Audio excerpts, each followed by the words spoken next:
Students, in the previous lecture of ninth class, chapter number 1, I taught about the change of state of matter and melting point, boiling point, latent heat of fusion and vaporization. I told on the time about the melting point, the temperature at which the solid melt to become a liquid at the atmospheric pressure is called melting point. An example that was melting point of ice is 0 degree centigrade or simply as 273 Kelvin. And I also told on the time the scale of measuring temperature, the Celsius scale, Kelvin scale, Fahrenheit scale. For the Celsius scale, measuring the degree Celsius, Kelvin scale, the degree Kelvin, and Fahrenheit scale, measuring the degree Fahrenheit. And also told about the formula of to change the Kelvin to the centigrade and centigrade to the Kelvin and Fahrenheit to the centigrade. Kelvin is equal to centigrade plus 273 यानी kelvin को obtain करने के लिए centigrade में 273 यानी 273 का add करना होगा. अगर केल्विन गिवन है उसमें से 273 को माइनस करके हम लोग डिग्री सेंटीग्रेड में ऑब्टेन कर सकते हैं. फॉरेनहाइट को सेंटीग्रेड में कन्वर्ट करने के लिए F is equal to 9/5 into c plus 32 करके भी हम मेजर कर सकते हैं.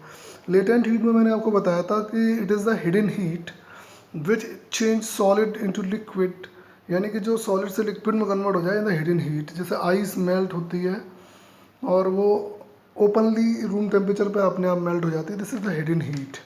And also I told latent heat of fusion, the amount of heat energy required to change 1 kilogram of solid into the liquid at atmosphere pressure without any change in temperature at its melting point. यानी latent heat of fusion के लिए मैंने define को बताया था. Next point है boiling point. The temperature at which the liquid change into the gas as vapour at the atmospheric vapour is called its boiling point. यानी कि the temperature at which liquid change into the gas और vapour at the atmospheric pressure is called boiling point. For water the boiling point is 100 degree centigrade. So students, you have learned about this topic, but I am going to teach you today the latent heat of vaporization, sublimation, evaporation, factor affecting evaporation and liquefaction, okay, and also the condensation. So latent heat of vaporization. So students, the amount of heat energy that is required to change 1 kilogram of water into its vapor of atmospheric pressure without any change in temperature at its boiling point. यानी कि the amount of heat energy that is require to change 1 kilogram of water into its vapour of atmospheric pressure without any change in temperature and its boiling point. यानी कि boiling point of a liquid indicate, जो boiling point है वो ये indicate करता है कि strength of intermolecular force of attraction between particle. यानी कि जो बॉइलिंग पॉइंट है वो हमेशा ये बताना चाहता है कि फोर्स ऑफ अट्रैक्शन पार्टिकल्स के बीच में कितना है. उसके बाद बेटा इसमें आता है वोलेटाइल लिक्विड. वो कौन कौन से लिक्विड है जो वोलेटाइल है? एल्कोहल है, पेट्रोल है, एसीटोन है. जो वीक इंटरमोलिकुलर फोर्सेस हैं तो वोलेटाइल लिक्विड होते हैं. वाटर को stronger molecular force of attraction में रखा गया है क्योंकि its boils at higher temperature यानी 100 डिग्री सेंटीग्रेड. अब आता है सब्लिमेशन. सब्लिमेशन एक ऐसा प्रोसेस है जिसमें कि सॉलिड सबस्टेंस डायरेक्टली चेंज होता है गैस स्टेट में without change in liquid state और वाइस वर्सा. जैसे कैम्फर है, अमोनियम क्लोराइड है, आयोडीन है, नेप्थलीन की बॉल्स हैं. ये होता क्या है, कपूर और अमोनियम क्लोराइड ये सॉलिड सबस्टेंस होते हैं. इन्हें हम लोग जब हीट करते हैं तो ये डायरेक्टली चेंज होते हैं गैस स्टेट में, जबकि ये लिक्विड में नहीं जाते. यही इसका प्रोसेस है सब्लिमेशन. और इसी गैसेस को जब हम क्रिस्टलाइज करते हैं तो उस टॉपिक को हम डीसब्लिमेशन बोलते हैं. तो सब्लिमेशन और डीसब्लिन एक दूसरे के अपोजिट होते हैं. अच्छा, जो डिसब्लिमेशन है उसको हमें गेट करने के लिए कूलिंग की फैसिलिटी प्रोवाइड करानी होगी. नेक्स्ट आता है एवापोरेशन. जब the particle of water collide, जब पार्टिकल ऑफ वाटर कोलाइड होते हैं with each other with the particle of gases present in the atmosphere, और जो पार्टिकल गैसेस के प्रेजेंट है एटमॉस्फेयर में, after some time the particle of surface get sufficient kinetic energy. जो particle of the surface हैं उनको get ज़रूरत होती है sufficient kinetic energy to break away from the intermolecular force of attraction. अपने इंटरमोलिकुलर फोर्स ऑफ अट्रैक्शन को break करने के लिए उसका रिजल्ट ये होता है कि particle of higher energy leaves the surface and become water vapour. They go into the atmosphere. So the phenomena of change of a liquid into vapor at any temperature below its boiling is called evaporation.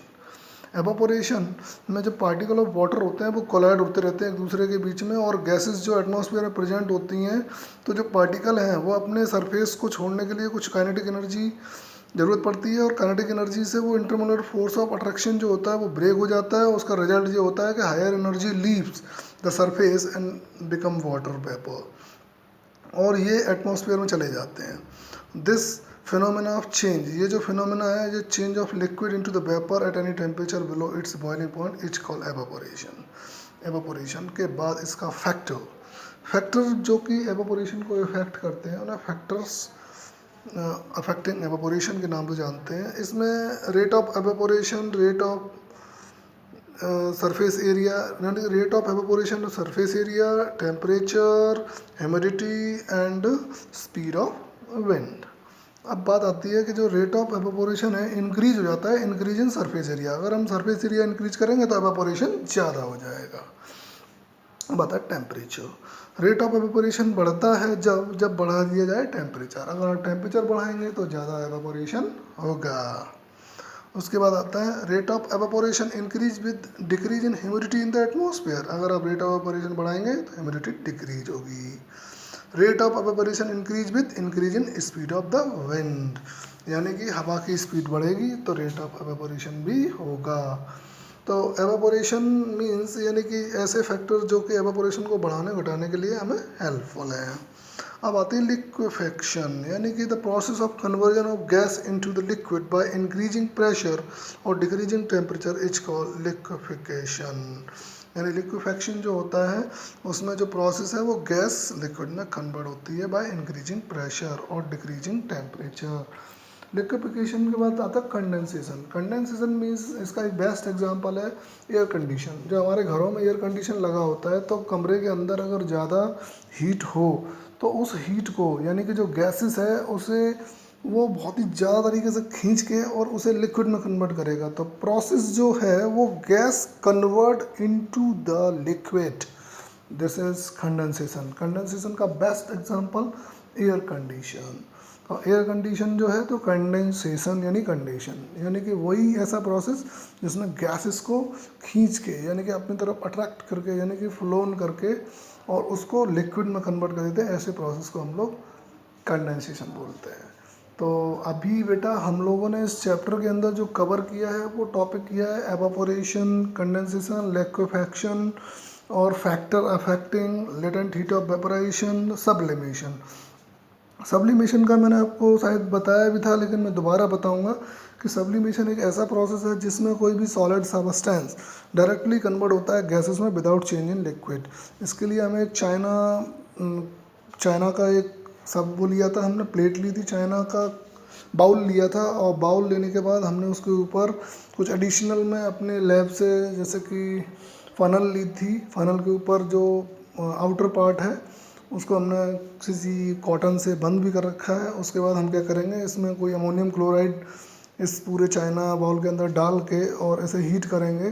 तो heat करने से क्या होगा कि जो ऊपर रखी हुई फ़नल जो उस पूरे बाउल को कवर करेगी, तो उसके अंदर वो जो सॉलिड अमोनियम क्लोराइड है वो यानी कि कन्वर्ट हो जाएगा गैसेस में, और उस गैसेस को हम उसी फ़नल में कलेक्ट करेंगे। और वो फ़नल कलेक्ट होने के बाद हम उसे अगर कूल करेंगे तो वो दोबारा से हमें क्रिस्टल फॉर्म में मिल सकती है। तो सब्लिमेशन का हमें एक एक्सपेरिमेंट भी लैब में करना होगा।